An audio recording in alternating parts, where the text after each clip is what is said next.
নমস্কার বন্ধুরা, ইন্দ্রাণীস কিচেনের আরও একটা নতুন ভিডিওতে সকলকে সাদর আমন্ত্রণ। আজকে রান্না করব খাসির মাংসের একটা দুর্দান্ত রেসিপি। সব থেকে সহজ উপায়ে খাসির মাংস একদম চটজলদি কীভাবে রান্না করা যায় তারই একটা দুর্দান্ত প্রসেস থাকছে। এইভাবে খাসির মাংস রান্না করলে মুখে দেওয়া মাত্রই কিন্তু খাসির মাংস মিলিয়ে যাবে। তো বন্ধুরা, রেসিপিটা বানানোর জন্য আমি এখানে প্রয়োজন মতো খাসির মাংস নিয়েছি আর মাংসটাকে খুব ভালোভাবে নুন আর জল দিয়ে ধুয়ে নিয়েছি। নুন জল দিয়ে ধুলে মাংস কিন্তু খুব সুন্দরভাবে পরিষ্কার হয়ে যায়। তো বন্ধুরা, এবার আমি মাংসটাকে ম্যারিনেট করে নিচ্ছি। আর ম্যারিনেশনের জন্য প্রথমেই আমি দিয়ে দিলাম প্রয়োজন মতো নুন। আর নুনটা দেওয়ার পরে এখানে আমি ভিনিগার দিয়ে দিচ্ছি 1 টেবিল স্পুন পরিমাণ। ভিনিগার আপনারা যদি না দেন সেক্ষেত্রে আপনারা কিন্তু অবশ্যই এখানে পাতিলেবুর রস ব্যবহার করবেন। ভিনিগার দেওয়ার পরে এর মধ্যে আমি দিয়ে দিচ্ছি টক দই। অবশ্যই কিন্তু আজকের ম্যারিনেশনে এই 3টে জিনিস ব্যবহার করার চেষ্টা করবেন। এই টক দই, ভিনিগার আর তার সাথে দিয়ে দিলাম প্রয়োজন মতো নুন। এই 3টে জিনিস দিয়ে খুব সুন্দরভাবে মাংসটাকে হাত দিয়ে মেখে নিচ্ছি। আমি এখানে টক দই কিন্তু 2 টেবিল স্পুন পরিমাণ ব্যবহার করছি। টক দই ভিনিগার দিয়ে যদি মাংসটাকে ম্যারিনেট করা হয় সেক্ষেত্রে মাংসটা কিন্তু ভীষণ সফট হয়। আর সাথে বলে রাখি, এইভাবে ম্যারিনেট করে মিনিমাম 15 থেকে 20 মিনিটের জন্য রেস্টে রেখে দেবেন। হাতে যদি অল্প সময় থাকে সেক্ষেত্রে মিনিমাম 10 থেকে 15 মিনিটের জন্য অবশ্যই কিন্তু রেস্টে রেখে দেবেন। তো বন্ধুরা, আমি দেখুন হাত দিয়ে খুব সুন্দরভাবে মাংসটাকে মেখে নিয়েছি। এবার আমি এটাকে ঢাকনা চাপা দিয়ে 20 মিনিটের জন্য রেস্টে রেখে দিচ্ছি।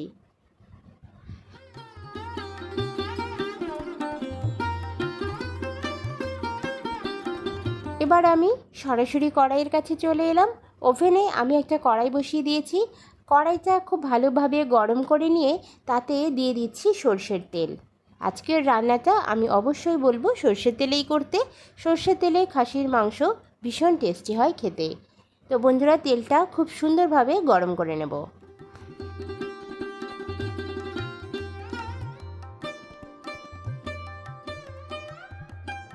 তেলটা ভালোভাবে গরম হয়ে যাওয়ার পরে এর মধ্যে আমি আলু অ্যাড করে দিচ্ছি। 2 থেকে 3টে আলু একটু বড় সাইজ করে আমি কেটে নিয়েছি। খাসির মাংসের সাথে আলুর ব্যবহার করব, তবে আপনারা চাইলে আলুটা স্কিপও করতে পারেন। যারা আলু খেতে ভালোবাসেন না তারা কিন্তু আলুটা নাও দিতে পারেন। আলু ভেজে নেওয়ার জন্য আমি এখানে দিয়ে দিচ্ছি নুন আর তার সাথে হলুদের গুঁড়ো। নুন আর হলুদ দিয়ে আলুটাকে খুব সুন্দরভাবে ভেজে নিতে হবে। আলুটা যতক্ষণে ভাজা হচ্ছে ততক্ষণে আমরা এখানে দেখুন পেঁয়াজ কুচিয়ে নেব। এখানে 2টো বড় সাইজের পেঁয়াজ একদম ছোট ছোট করে কুচিয়ে নিয়েছি। আর সাথে নিয়েছি একটা বড় সাইজের টমেটো। টমেটো এবং পেঁয়াজ দুটো জিনিসকেই কিন্তু খুব সুন্দরভাবে একদম কুচি করে নিতে হবে। যতটা ছোট করে সম্ভব কুচিয়ে নিতে হবে। আর এখানে দেখুন আমি একটু চই ঝাল ব্যবহার করব আজকের মাংসে, তবে চই ঝালটা কিন্তু একদমই অপশনাল। যারা চই ঝাল খাবেন না তারা কিন্তু নাও দিতে পারেন। এটা কিন্তু একদমই আমার পছন্দের একটা জিনিস আমি আজকে ব্যবহার করছি। এবার আমি একটা মশলা বানিয়ে নেব আর তার জন্য নিয়েছি মিক্সিং জার। মিক্সিং জারের মধ্যে প্রথমেই দিয়ে দিচ্ছি পরিমাণ মতো আদা। খাসির মাংসে আদার পরিমাণটা একটু কিন্তু বাড়িয়েই দিতে হয়। দিয়ে দিচ্ছি 5 থেকে 6টা মতো কাঁচা লঙ্কা। কাঁচা লঙ্কাটা ঝালের জন্য ব্যবহার করছি, আপনারা বাড়িয়ে বা কমিয়ে দিতে পারেন। এখানে দেখুন বড় সাইজের 2টো রসুন আমি খুব ভালোভাবে দানা ছাড়িয়ে পরিষ্কার জল দিয়ে ধুয়ে নিয়েছি। তারপরে কিন্তু এর মধ্যে দিয়ে দিলাম সমস্ত মশলাগুলোকে। আমি মিক্সিং জারের মধ্যে একদম মিহি করে পেস্ট করে নেব। এখানে কিন্তু আর কোনো কিছুই আমি ব্যবহার করব না। পেস্ট করে নেওয়ার পরে ফিরে আসছি। আর এখানে দেখুন আলুটা খুব সুন্দরভাবে কিন্তু ভাজা হয়ে গিয়েছে। তো এই পর্যায়ে আলুগুলোকে আমি একটা প্লেটে তুলে নিচ্ছি।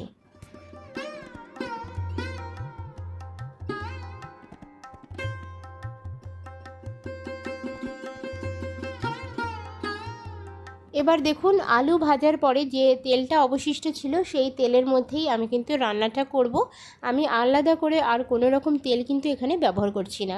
যেহেতু আলু ভাজার সময় আমি কিন্তু অনেকটাই তেল দিয়েছিলাম, তো আপনারা চাইলে এখানে তেলের পরিমাণ আরও বাড়িয়ে বা কমিয়ে দিতে পারেন। আমি এখানে তেলের পরিমাণ খুব একটা বেশি ব্যবহার করব না, কারণ কি সেটাও কিন্তু আমি পরে বলে দিচ্ছি। তো বন্ধুরা দেখুন, তেলের মধ্যে দুটো তেজপাতা, সাথে গোটা জিরে আর তার সাথে দুটো শুকনো লঙ্কা আমি ফোড়নে অ্যাড করে দিচ্ছি। ফোড়নটাকে খুব সুন্দরভাবে কিন্তু ভেজে নিতে হবে। ফোড়ন থেকে একটা মিষ্টি গন্ধ যতক্ষণ না ছাড়বে ততক্ষণ ফোড়নটাকে নাড়াচাড়া করতে থাকবো। ফোড়নটা হালকাভাবে একটু নাড়াচাড়া করে নেওয়ার পরে এর মধ্যে আমি অ্যাড করে দিচ্ছি চই ঝাল। যে চই ঝালগুলো আমি কিন্তু কেটে ধুয়ে খুব ভালোভাবে পরিষ্কার করে রেখেছিলাম, এই চই ঝালটাই কিন্তু এর মধ্যে আমি দিয়ে দেবো এই ফোড়নের পরে। তো চই ঝালটা এই সময় দিলে চই ঝালটা কিন্তু খুব সুন্দরভাবে ভাজা হয়ে যাবে আর টেস্টও কিন্তু অসাধারণ হবে। তো যারা চই ঝাল খান তারা একবার হলেও এভাবে ফোড়নের মধ্যে চই ঝাল ভেজে রান্নাটা করে দেখবেন, আশা করি আপনারও ভীষণ ভালো লাগবে। তো আমি চই ঝালটা ভেজে নেব ফোড়নের সাথে। ফোড়নটা 2-1 মিনিট মতো নাড়াচাড়া করে নেওয়ার পরে এর মধ্যে আমি কুচানো পেঁয়াজগুলোকে অ্যাড করে দিয়েছি। পেঁয়াজটা খুব সুন্দর করে ছোট ছোট করে কুচিয়ে নিতে হবে এবং পেঁয়াজটাকে দেওয়ার পরে পেঁয়াজের কালার পরিবর্তন হওয়া পর্যন্ত নাড়াচাড়া করতে থাকতে হবে।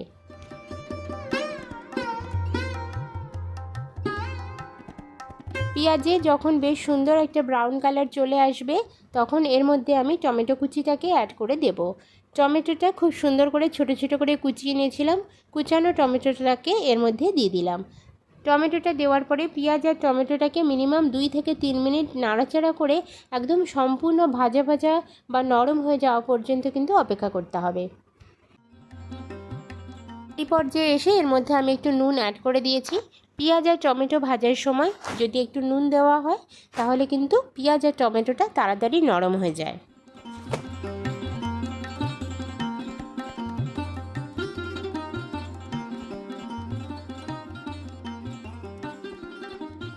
পেঁয়াজ আর টমেটোটা বেশ আমি 2-3 মিনিট নাড়াচাড়া করে নিয়েছি আর বেশ নরমও হয়ে গিয়েছে। এই পর্যায়ে এসে এর মধ্যে আমি বাটা মশলাটাকে দিয়ে দিচ্ছি। আদা, রসুন এবং কাঁচা লঙ্কা বেটে যে আমি মশলাটা বানিয়েছিলাম মিক্সিং জারের মধ্যে, সেই মশলাটা এখানে দিয়ে দিচ্ছি। আদা রসুনের একটা কাঁচা গন্ধ থাকে, তার জন্য প্রথমেই কিন্তু আদা রসুন বাটাটাকে দিতে হবে, দিয়ে মোটামুটি 2-1 মিনিট একটু নাড়াচাড়া করে নিতে হবে।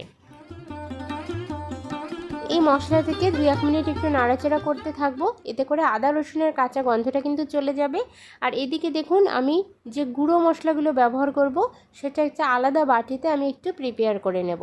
তার জন্য দেখুন এখানে একটা বাটি নিয়েছি, বাটির মধ্যে সামান্য একটু জল নিয়েছি। জলের মধ্যে দিয়ে দিচ্ছি হলুদের গুঁড়ো প্রয়োজন মতো। যতটা হলুদের গুঁড়ো আমরা রান্নায় ব্যবহার করব সেই হলুদের গুঁড়োটা এখানে দিলাম।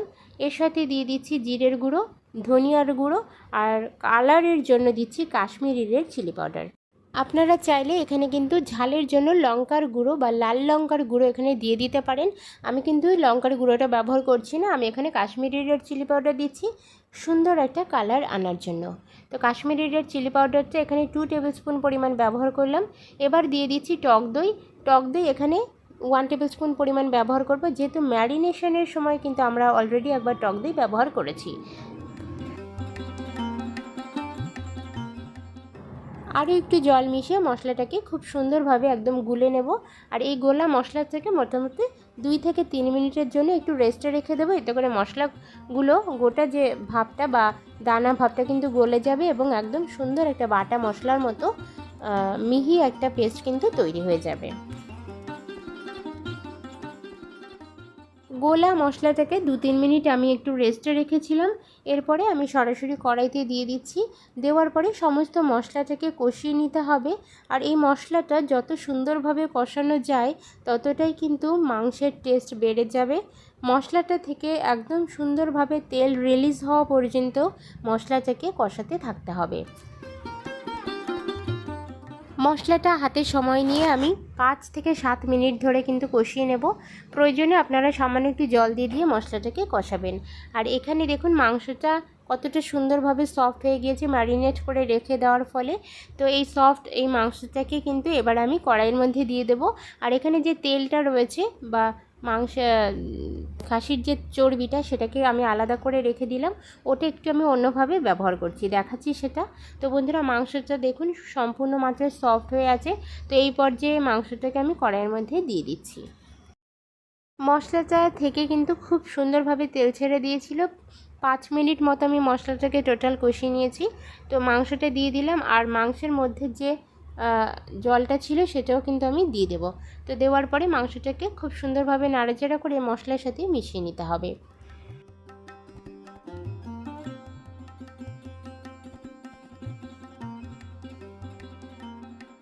ঢাকনা চাপা দিয়ে মশলাটাকে কষাতে হবে, এতে করে কিন্তু খুব সুন্দর একটা টেস্ট তৈরি হবে। মশলার যে গন্ধটা সেটা কিন্তু বাইরে বের হবে না, সম্পূর্ণটাই কিন্তু মাংসের মধ্যেই অ্যাবজর্ব হবে। তো বন্ধুরা ঢাকনা চাপা দিয়ে মাংসটাকে আর মশলাটাকে একই সাথে কষাতে থাকতে হবে।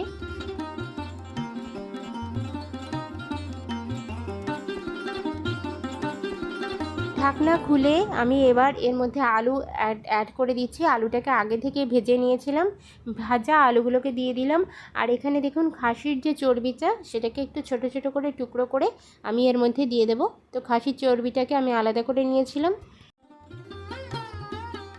চর্বিটাকে আজকে আমি কিন্তু একদম গলিয়ে ফেলবো, কোনো রকম গোটা কিন্তু আমি রাখবো না, তার জন্য এভাবে কুচিয়ে ব্যবহার করছি। তবে আপনারা যদি চান যে খাসির এই চর্বিটা গোটা থাকুক সেক্ষেত্রে কিন্তু আপনারা গোটাটাই দিয়ে দেবেন, সেক্ষেত্রে কিন্তু কোচাতে যাবেন না। তো বন্ধুরা আমি কুচিয়ে নিলাম এই কারণে যে আমি যেহেতু সর্ষের তেল আমি যখন ব্যবহার করেছিলাম তখন বলেইছিলাম যে কম তেল ব্যবহার করছি, তার কারণ কিন্তু এটাই, খাসির যে তেলটা সেটা দিয়েই কিন্তু আজকে মেইনলি রান্নাটা করব। তার জন্য কিন্তু ওখানে সর্ষের তেলের পরিমাণটা আমি খুব একটা দেইনি, মোটামুটি 2 টেবিল স্পুন পরিমাণ সর্ষের তেলের মধ্যেই কিন্তু রান্নাটা করছিলাম আমি। তো বন্ধুরা এবার দেখুন মাংসটাও কিন্তু খুব সুন্দরভাবে কষানো হয়ে গিয়েছে। আর মাংসটা মোটামুটি আমি 10 থেকে 15 মিনিট ধরে কিন্তু কষিয়ে নিয়েছি লো ফ্লেমে। তো প্রয়োজন মতো আপনারা সামান্য একটু জলের ছেটা দিয়ে দিয়ে কিন্তু মাংসটা কষাতে পারেন। মাংসটা চারপাশ থেকে দেখুন তেল ছেড়ে দিয়েছে, তো বুঝতে হবে যে মাংসটা কিন্তু খুব সুন্দরভাবে কষানো হয়ে গিয়েছে। এবার আমি এর মধ্যে জল অ্যাড করে দিচ্ছি। আর এখানে কিন্তু এই জলটা যেটা আমি ব্যবহার করছি এটা কিন্তু একটু গরম জল, আমি পাশের ওভেনে একটু গরম জল করে নিয়েছি, সেই গরম জলটাই কিন্তু ব্যবহার করব। গরম জল যদি ব্যবহার করা হয় রেসিপির টেস্ট কিন্তু ডাবল হয়ে যায়। তো অবশ্যই কিন্তু গরম জল ব্যবহার করার চেষ্টা করবেন। জলটা দেওয়ার পরে খুব ভালোভাবে নাড়াচাড়া করে মিশিয়ে নিচ্ছি। কড়াইতে জলটা দেওয়ার পরে 2-1 মিনিট একটু নাড়াচাড়া করে নিয়েছি। এবার আমি প্রেশার কুকারে খাসির মাংসটা কুক করব। যেহেতু খাসির মাংস কড়াইতে সেদ্ধ হতে অনেকটা সময় লেগে যাবে, তার জন্য কিন্তু অবশ্যই প্রেশার কুকার ব্যবহার করতে হবে। প্রেশার কুকারের মধ্যে আমি মাংসটাকে দিয়ে দিচ্ছি। আপনারা বাটি কেটে বা হাতা কেটে যে কোনো উপায়ে কিন্তু প্রেশার কুকারের মধ্যে দিয়ে দিতে পারেন। তো আমি প্রথমে হাতা কেটে দিয়েছি কিছুটা, তারপরে কিন্তু ঝোলটা বাটিতে করে আমি দিয়ে দিলাম। এবার এইভাবে প্রেশার কুকারের মধ্যে আমি রান্নাটা করব। প্রেশার কুকারের মধ্যে প্রথমে ঢেলে নিলাম, এবারে এই প্রেশার কুকারটা আমি একবারই দিয়ে দিচ্ছি গ্যাসের ওভেনে।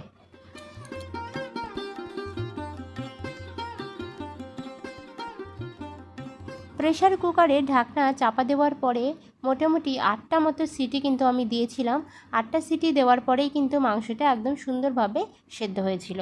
তো ঢাকনা খুলে আপনাদেরকে দেখাচ্ছি, দেখুন মাংসটা কিন্তু খুব সুন্দরভাবে সেদ্ধ হয়েছে।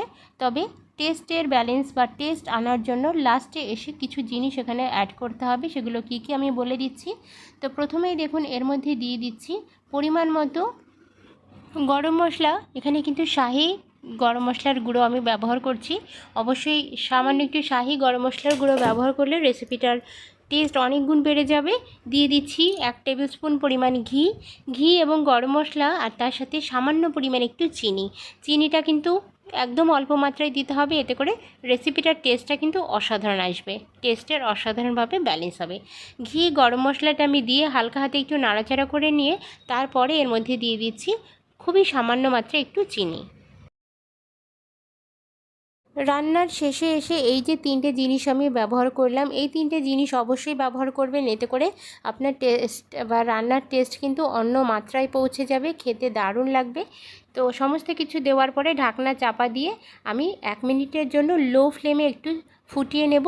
এতে করে ঘি গরম মশলা বা যে চিনিটা আমি দিলাম সেটা সুন্দরভাবে মাংসের সাথে কিন্তু মেল্ট হবে, আর খেতেও কিন্তু দারুণ লাগবে। তো 1 মিনিটের মতো দেখুন লো ফ্লেমে একটু ফুটিয়ে নিয়েছি। তারপরেই কিন্তু আমি গ্যাসের ফ্লেমটাকে বন্ধ করে গরম গরম ভাত, রুটি বা পরোটার সাথে পরিবেশন করতে পারেন। রেসিপিটা দেখুন কতটা অসাধারণ দেখতে এসছে, কালার যেমন এসছে খেতেও কিন্তু দারুণ টেস্টি হয়েছিল। রেসিপিটা দেখে কেমন লাগলো কমেন্ট সেকশানে জানাতে ভুলবেন না। আর এরকমই সাধারণ ঘরোয়া রান্নাবান্নার রেসিপি দেখার জন্য আমার চ্যানেলটাকে অবশ্যই সাবস্ক্রাইব করে বেল আইকন এবং নোটিফিকেশান অন করে রাখুন। তাতে করে যখনই আমি কোনো নতুন ভিডিও আপলোড করব সবার আগে আপনার কাছে পৌঁছে যাবে। তো আজকের রেসিপিটা কেমন লাগলো কমেন্ট সেকশানে অবশ্যই জানাবেন। ভালো লাগলে প্লিজ একটা লাইক করবেন। দেখা হচ্ছে এরকমই নতুন নতুন রেসিপি নিয়ে। ততক্ষণের জন্য সকলে খুব ভালো থাকুন, সুস্থ থাকুন। ধন্যবাদ।